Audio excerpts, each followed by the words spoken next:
बीमारियां घेरे हुए हैं और बीमारियां चल रही हो, बहुत बीमारियां चल रही। एक बीमारी से निपटे दूसरी लग गई, दूसरी बीमारी से निपटे तीसरी लग गई, तीसरी से निपटे चौथी लग गई। महाराज वैकुंठ चतुर्दशी के दिन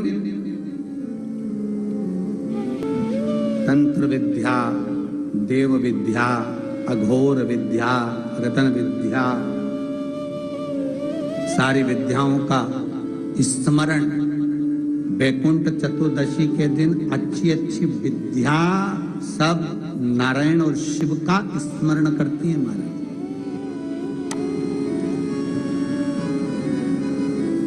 भगवान विष्णु और भगवान शंकर का स्मरण, अच्छी अच्छी विद्या। तो शास्त्र कहता है जिसको बहुत रोग हो, एक रोग मिटा दूसरा चालू, दूसरा रोग मिटा तीसरा चालू, तीसरा रोग मिटा चौथा चालू, चौथा रोग मिटा पांचवा चालू, बहुत रोग से ग्रस्त है। कुछ ना करिए, एक काम करिए, 7 काली मिर्ची लो, 5 लौंग लो और 5 बमोल के कांटे, बमोल के वृक्ष के जो कांटे होते हैं, अगर बमोल के वृक्ष के कांटे ना मिले तो गुलाब के कांटे ले लो। कांटे लेकर उसको एक लाल पोटली में, एक लाल कपड़े में, छोटे से टुकड़े में उसको बांधकर, जो व्यक्ति बीमार है उसके ऊपर से हरि और हर का, भगवान शंकर का मूल मंत्र का स्मरण कर। अगर कोई मंत्र, गला पकड़ रहा है, अगर कोई मंत्र ना हो महाराज, तो श्री शिवाय नमस्तुभ्यम और ओम नमो भगवते वासुदेवाय, इसका स्मरण कर आप 21 बार उतार कर उसी व्यक्ति के सामने बाहर, घर के बाहर उस पोटली को जला दीजिए। उसकी धुआं उस जीव को लगने जो निरंतर बीमार पड़ रहा है, निरंतर।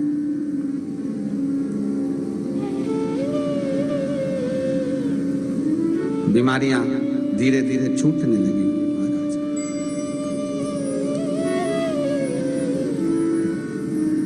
धीरे धीरे समाप्त। जिसको श्वास से जुड़ी हुई प्रॉब्लम रहती है, दमे से जुड़ी हुई प्रॉब्लम रहती है, श्वास की बीमारी रहती है, या महाराज दिन रात खांसी चल रही हो, श्वास से जुड़ी हुई परेशानी चल रही हो, उसके लिए निवेदन है 7 लौंग पीपल के पत्ते पर रख लीजिए और घर के बाहर 5 दिए घी के लगा दीजिए।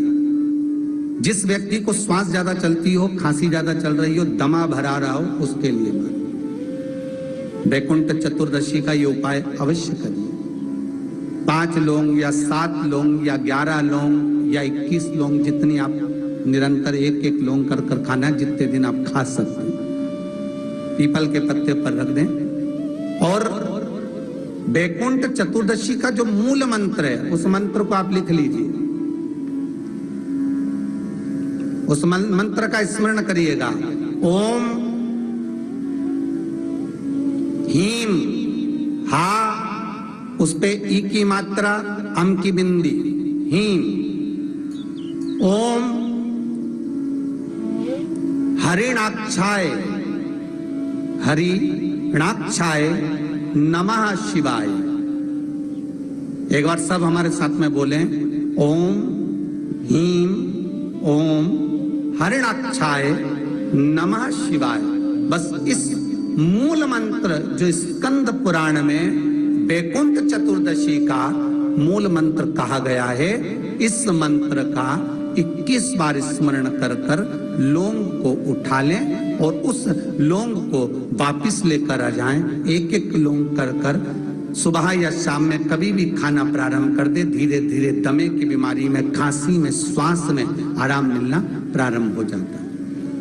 पर इस मंत्र को वैकुंठ चतुर्दशी के दिन रात्रि को जब आप 11 बजे से लेकर 12:30 के बीच में, जब पीपल के पत्ते के ऊपर जब आप लौंग रखें, पीपल के पत्ते के ऊपर जब आप लौंग रखें, उस समय पर इस मंत्र का 21 बार स्मरण होना जरूरी है महाराज। इस मंत्र को जप, और यह मंत्र कोई साधारण नहीं है। फिर निवेदन करेंगे, ये मंत्र जीवन का सुख देने वाला है। मैं उनके लिए भी कहूंगा जिनकी नौकरी नहीं लग रही, सर्विस नहीं लग रही, बहुत तकलीफ में, बहुत कष्ट में, और खूब हाथ पैर पटक रही है, कहीं नौकरी लगी नहीं रही है, लॉकडाउन हुआ जब से तो घर में ही बैठे हो। महाराज उनके लिए भी है। महाराज एक कमल गट्टा हाथ में रखिए, किसी जलाशय के पास में, अगर जलाशय दूर हो, नदी, तालाब, बावड़ी, कुआं ये सब दूर हो तो घर में ही एक तांबे के कलश में पानी भर लीजिए और कलश के पास में एक कमल गट्टा जो हाथ में रखा है उसको जल पात्र के पास में रखकर 7 दिए घी के लगाएं, 1 दिया चौमुखी सरसों के तेल का लगाएं।